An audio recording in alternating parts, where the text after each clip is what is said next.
ए बेकामे पात खाना नहडप मलाई बढी रस चाहिन्छ के म बिना मर्छौ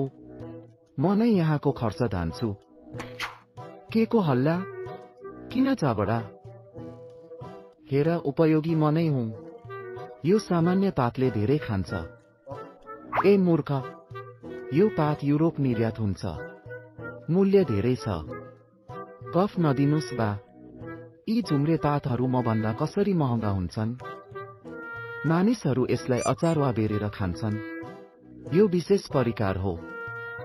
म यति मूल्यवान छु भन्ने थाहै थिएन साँच्चै बा यसलाई हेर्दा विलासी हुने कुनै छाटकाट नै देखिँदैन म किन झुट बोलुँ बजार तातिएको छ मलाई पोषक तत्व चाहिन्छ